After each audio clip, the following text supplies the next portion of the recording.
Bonsoir à tous, merci de nous recevoir dans cette nouvelle édition du journal.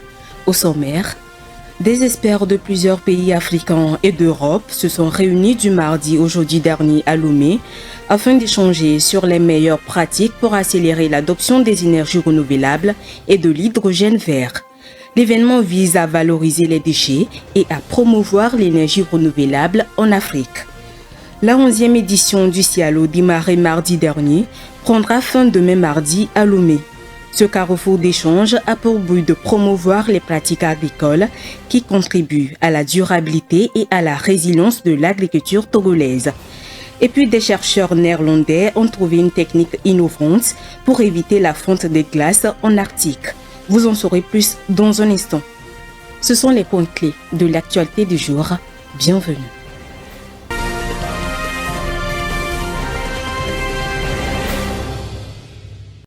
La deuxième conférence internationale sur l'économie circulaire, les énergies renouvelables et l'hydrogène vert s'est tenue du mardi au jeudi dernier à l'université de Lomé. Financé par le ministère fédéral allemand de l'Éducation et de la Recherche, cet événement vise à encourager la transition vers des carburants durables et renouvelables à travers l'Afrique.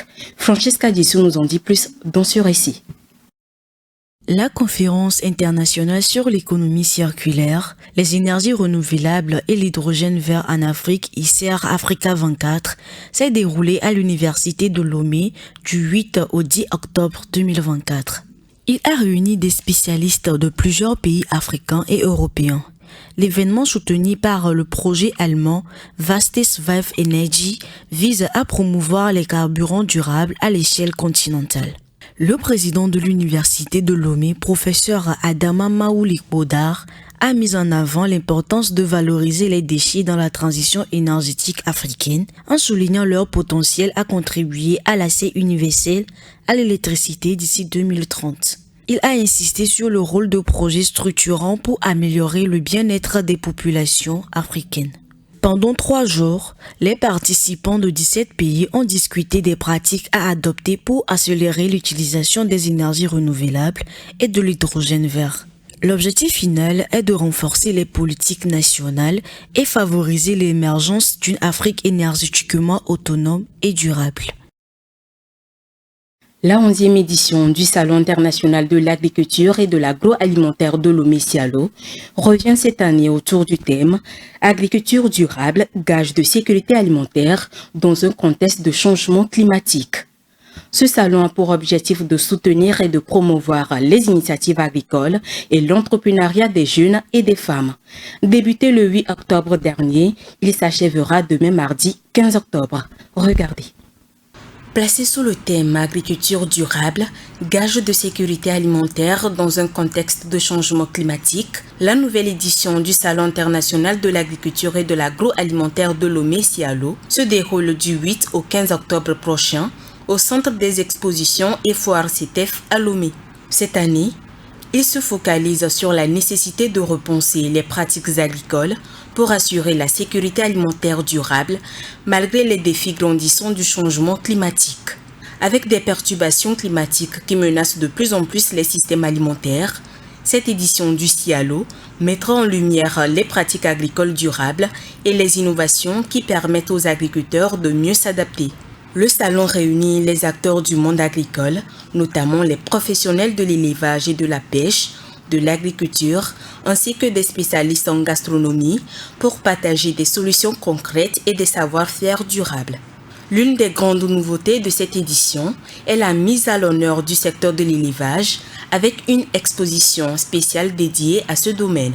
Après la région des savanes en 2022 et celle de la Kara en 2023, c'est la région centrale qui est mise en lumière cette année. Ce choix reflète la volonté des organisateurs de valoriser le potentiel agricole de chaque région à travers la chaîne de valeur agro-silvo-pastorale et halieutique. L'objectif est de faire découvrir la diversité des ressources agricoles locales et de promouvoir les pratiques qui contribuent à la durabilité et à la résilience de l'agriculture togolaise. Il offre également une plateforme pour des journées agroalimentaires dédiées aux différentes régions du pays, des marketplaces pour l'exposition de produits, de services et de technologies. Acteur historique dans la production et l'exportation de café et cacao, le Togo voit ses volumes chuter sévèrement ces dernières années. Le vieillissement des plantations et celui des agriculteurs sont considérés comme les principales causes de cette chute. Les détails avec Léonce Sagou. Au Togo, la production et l'exportation du café et du cacao ont drastiquement chuté ces dernières années. Le comité de coordination de la filière café-cacao CCFCC révèle que le pays n'a exporté que 2500 tonnes de café et 9000 tonnes de cacao en 2023, soit une nette régression comparée aux chiffres des décennies précédentes. En effet, entre 2010 et 2011, le Togo exportait 11 609 tonnes de café et 13 478 tonnes de cacao. Dans les années 70 et 90, le pays avait atteint des records bien plus élevés avec une production de cacao de 29 361 tonnes en 1971 et de 25 903 tonnes de café en 1991. Ces régressions seraient dues au vieillissement des sols en plantation et surtout à celui des agriculteurs. Les plantations produisent de moins en moins, n'ayant pas été renouvelées durant tout ce temps, et les jeunes agriculteurs semblent peu intéressés par ce secteur. Les responsables du CCFCC, sous l'égide du Togolais Anselme Gouton, secrétaire général du comité et également président de l'Organisation internationale du café OIC et de l'Agence pour les cafés Robusta en Afrique et à Madagascar, ACRAM, ont souligné l'urgence de relancer durablement ces deux filières. Ils ont développé des plans stratégiques pour redonner un nouvel élan à la production du café et du cacao d'ici 2030. Ces plans visent à moderniser la filière en prenant en compte plusieurs dimensions essentielles, notamment la lutte contre la déforestation avec les nouvelles plantations qui devront respecter des critères stricts en matière de protection de l'environnement. La traçabilité des produits respectant les normes internationales, en particulier celles de l'Union européenne. L'amélioration des revenus des producteurs avec une attention particulière portée à la notion de revenu vital prospère qui passe par la garantie d'un prix équitable pour les producteurs et la mise en place des modèles d'économie circulaire. Pour accompagner ces réformes au Togo, plusieurs experts internationaux venant du Royaume-Uni, du Maroc, du Gabon et de la Côte d'Ivoire sont venus participer à une grande rencontre qui a eu lieu à Lomé du 9 au 11 octobre 2024. L'événement a réuni plus de 120 participants, dont des acteurs locaux du secteur café-cacao, afin d'affiner ces plans de relance. Le café et le cacao, en dépit d'être moins présents dans les exportations qu'auparavant, occupent toujours une place importante dans l'économie agricole togolaise. Ils se classent respectivement au 2e et 3e rang des produits agricoles d'exportation du pays. On retrouve principalement leur culture dans l'ouest de la région des plateaux et au sud-ouest de la région centrale. Malgré les défis auxquels fait face la filière café-cacao au Togo, l'espoir d'une relance est bien présent. L'Afrique a réaffirmé son appel en faveur d'un financement climatique lors de la 79e Assemblée générale des Nations unies, en insistant sur la nécessité d'un soutien financier pour affronter les défis posés par le changement climatique. Selon les experts, le continent africain est l'une des régions les plus affectées par les défis climatiques, malgré sa faible contribution aux émissions mondiales de gaz à effet de serre. Les précisions dans cet élément. Le continent africain a récemment subi des événements climatiques extrêmes, tels que des inondations et des sécheresses, qui ont des répercussions majeures sur les communautés, l'agriculture et l'environnement. Lors de la 79e Assemblée générale des Nations unies, les pays africains ont exprimé l'urgence d'un financement accru pour atténuer les effets du changement climatique qui frappe particulièrement un continent déjà fragilisé par la pauvreté et l'instabilité. D'après Kashim Shettima, vice-président de la République du Nigeria, il est essentiel de collaborer pour relever les défis croissants du changement climatique plutôt que d'attendre passivement son impact. Les pays africains ont réaffirmé leur appel aux nations développées pour honorer leur engagement de mobiliser 100 milliards de dollars par an pour le financement climatique. Ce soutien est crucial pour aider les pays en développement à s'adapter et à atténuer les impacts du changement climatique. Il est impératif que ces promesses se concrétisent par des actions sur le terrain pour renforcer la résilience face aux défis croissants. Le changement climatique représente une menace sérieuse pour les pays africains, notamment ceux qui sont fragiles et en proie à des conflits. Des pays comme le Kenya, le Mali, la Tanzanie et l'Ouganda ont subi des inondations dévastatrices dues à des pluies torrentielles, entraînant le déplacement massif et des pertes agricoles. Même dans le Sahel, où la sécheresse est courante, certaines zones ont été touchées par des inondations, perturbant l'agriculture et aggravant l'insécurité alimentaire.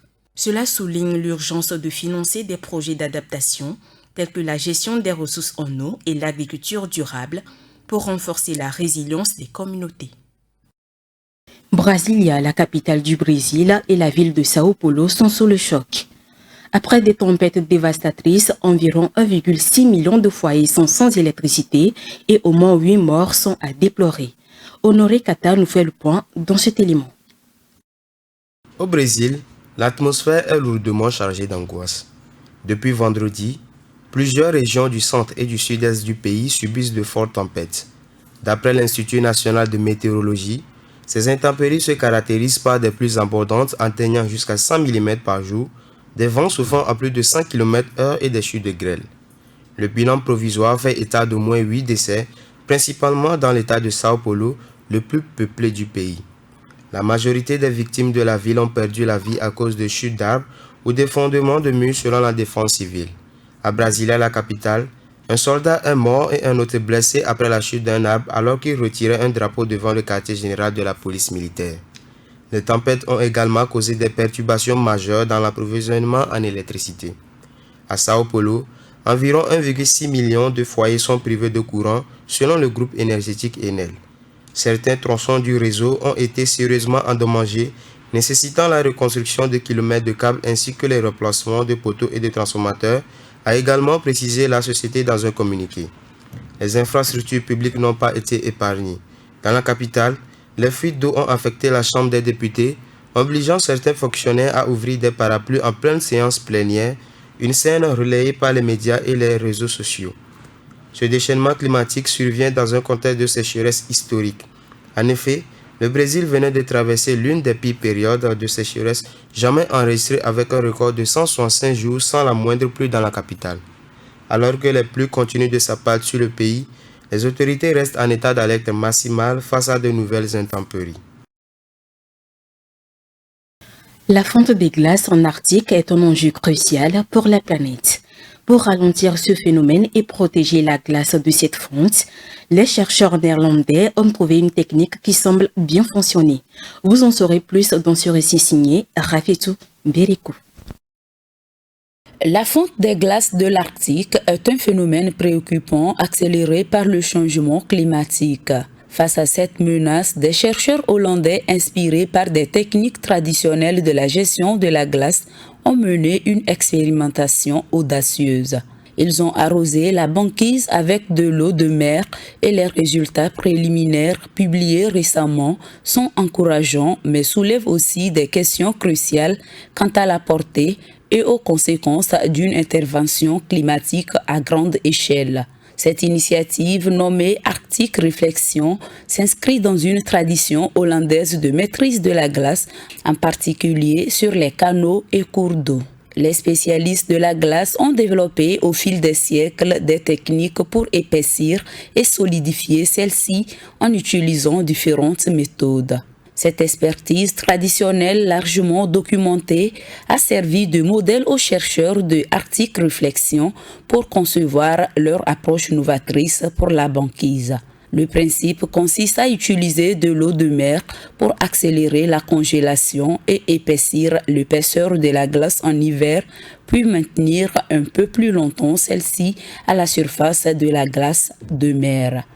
Le rôle de l'eau salée dans cette expérience n'est pas simple. Il multiplie les réactions et phénomènes physiques qui permettent d'augmenter l'efficacité de la congélation.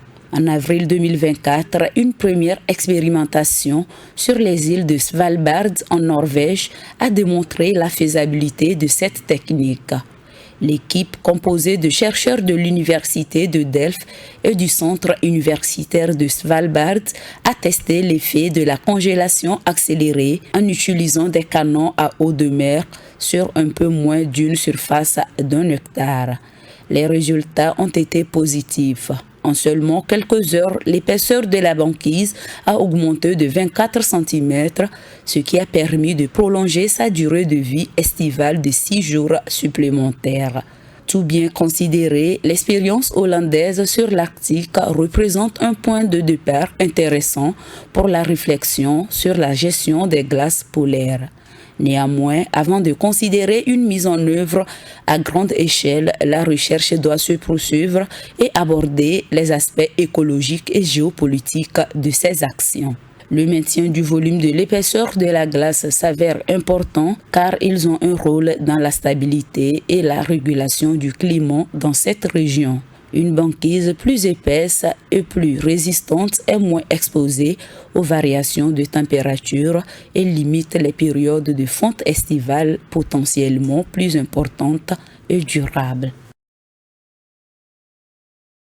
Aux États-Unis, 2 chimistes de l'Université de Californie révèlent avoir découvert un processus de recyclage révolutionnaire de plastique. La technique développée est moins consommatrice en énergie et fonctionne déjà en laboratoire. Léonce Sabo. Le plastique est un éternel pollueur de la nature. On retrouve ses traces dans le corps humain et chez certains animaux. Comment s'en débarrasser ? Des chercheurs de l'Université de Berkeley en Californie ont peut-être trouvé la solution. Dans le Los Angeles Times, on se demande si ces chercheurs n'ont tout simplement pas découvert le saint graal du recyclage. Les 2 chimistes qui ont été mobilisés sur le projet affirment avoir mis en place un processus de recyclage qui casse les chaînes de polyéthylène et du polypropylène.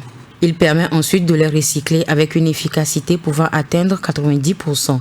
Une autre bonne nouvelle est que pour démarrer ce processus, ils utilisent du sodium et du tungstène, 2 produits faciles à trouver et pas chers. De plus, la température nécessaire pour l'opération est plus basse que d'autres formes de recyclage comme la pyrolyse des plastiques et requiert moins d'énergie.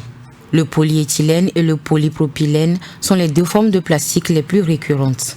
On les retrouve dans les sacs plastiques, les pots de yaourt ou encore les pare-chocs de voitures. Les effets de la pollution plastique sont très lourds et à long terme.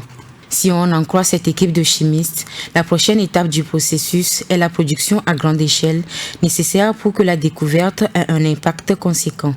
Ils admettent néanmoins que leur méthode est moins performante quand les produits qu'ils veulent recycler sont contaminés par d'autres types de plastique comme le polystyrène. Toujours dans le Los Angeles Times, Neil Tangri, un expert en recyclage de la Global Alliance for Incinerator Alternatives, déclare ne pas être très optimiste car il estime que la réalité est tout autre qu'un processus réussi en laboratoire. Il ajoute que certes le processus de Berkeley demande moins d'énergie, mais il en faut tout de même et il implique une grosse empreinte carbone.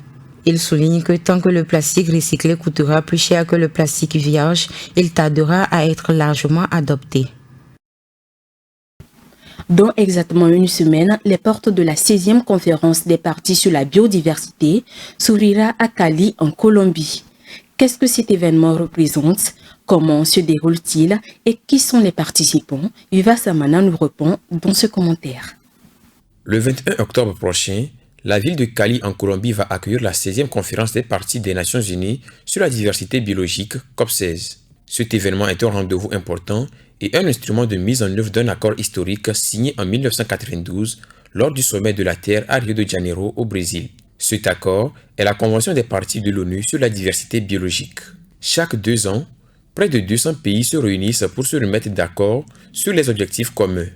Ces derniers sont principalement la conservation des écosystèmes et de la diversité biologique, l'utilisation durable des composantes de la biodiversité, ainsi que le partage juste et équitable des bénéfices tirés de l'utilisation des ressources génétiques. Cette conférence internationale est un rendez-vous des pays signataires de la Convention de Rio de 1992 de faire le point sur les objectifs fixés et les moyens pour les atteindre.